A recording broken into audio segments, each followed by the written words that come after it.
এলাকার কিছু ছাপড়ি পোলাপান আছে, এখন দেখবেন কালসা কুলসা একটা ভাঙা, চোখগুলো ভিতরে ঢুকে গেছে মার্বেলের মতো, সারাক্ষণ হিরোন মিরন খায়। এগুলো আবার দেখবেন মেয়ে পটাইতে উস্তাদ।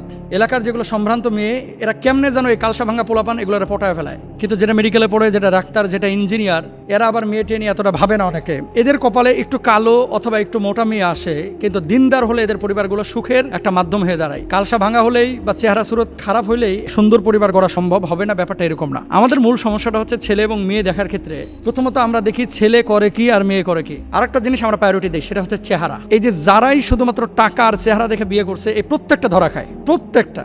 এই জন্য দেখবেন এলাকায় যে মেয়েটার পিছনে 70 জন 80 জন ঘুরছে, এর পারিবারিক জীবনটা ভালো হয় না। ওই মেয়েটা যদি পর্দার সাথে চলতো, তাহলে সেই মেয়েটার পিছনে এত ছেলে ঘুরতো না। নবীজি সাল্লাল্লাহু আলাইহি ওয়াসাল্লাম একটি হাদিস হচ্ছে, যখন তোমাদের কাছে এমন কোনো প্রস্তাবনা আসে যার চরিত্র সুন্দর এবং দিনদারিতা ভালো, আল্লাহর হাবিব সাল্লাল্লাহু আলাইহি ওয়াসাল্লাম বলছে তাকে বিয়ে করে দাও এবং তার সাথে সম্বন্ধ করো। কয়টা জিনিস বলেন তো? দুইটা। একটা হচ্ছে চরিত্র ভালো, আর 2 নম্বর হচ্ছে যার দিনদারিতা ভালো। ভালো ছেলে কে? যে নামাজ পড়ে, যে দিনদার, যে মানুষকে ঠকায় না, যে মিথ্যা কথা বলে না, যে প্রতারণা করে না, যে মানুষের সাথে গালমন্দের আচরণ করে না, যে রেসপন্সিবিলিটি, বাপ মার প্রতি দায়িত্বশীল, এরকম ছেলেকে বিয়ে করেন।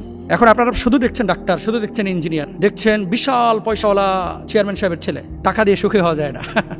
টাকা দিয়ে যদি সুখী হওয়া যায় তো পৃথিবীর সমস্ত কোটিপতিরা আজকে দুনিয়াটাকে জান্নাতের মতো বানায় ফেলতেন। তাহলে সুখের জন্য মানদণ্ড হচ্ছে দিনদারিতা আর সুন্দর আচরণ। আপনি মেয়ে যখন দেখতে যাচ্ছেন, তুনকাহুল মারআতুলি আরবাইন লিমালিহা ওয়ালি জামালিহা ওয়ালি হাসাবিহা ওয়ালি দীনিহা ফাজফার বিজাতিদ দ্বীন। নবীজি সাল্লাল্লাহু আলাইহি ওয়াসাল্লাম বলছেন, একটা মেয়ের 4টা জিনিস দেখে বিয়ে করা হয়। তার সম্পদ আছে কিনা, তার সৌন্দর্য আছে কিনা, দিনদারিতা আছে কিনা, বংশমর্যাদা আছে কিনা। দিনদারিতাকে প্রায়োরিটি দিতে বলা হয়েছে। এখন ছেলেদের আপনারা কি দেখবেন? নবীজি সাল্লাল্লাহু আলাইহি ওয়াসাল্লাম ছেলেদের ব্যাপারেও কিছু কথা আমরা হাদিস থেকে পাই। ওসমান রাদিয়াল্লাহু তাআলা আনহুকে একজন না 2 জন কন্যাকে নবীজি ওসমান রাদিয়াল্লাহু তাআলা আনহুর হাতে তুলে দিয়েছিলেন, যে কারণে তাকে যুন্নুরাইন বলা হয়। এবং তিনি কি ছিলেন? এমন একজন সাহাবী ছিলেন যিনি ছিলেন লাজুক প্রকৃতির, যিনি তাকওয়াবান ছিলেন, আল্লাহর প্রতি নির্ভরশীল ছিলেন, যিনি ধনবান ছিলেন এবং বাপ মা সহ পারিবারিক যারা অধীনস্থ তাদের প্রতি তিনি দায়িত্ববান ছিলেন। তাহলে দিনদারিতাকে এখানেও নবীজি প্রায়োরিটি দিয়েছেন। তো নবীজি যেই দিনদারিতার কারণে তার 2 কন্যাকে ওসমানের হাতে তুলে দিয়েছেন, আপনি আপনার মেয়েটাকে কেন আপনার যার হাতে তুলে দিবেন তার চরিত্র এবং দিনদারিতা আপনি দেখবেন না? আজকের বাপ মারা ম্যাক্সিমাম ধরা খায় শুধু মাল আর চেহারা দেখার কারণে।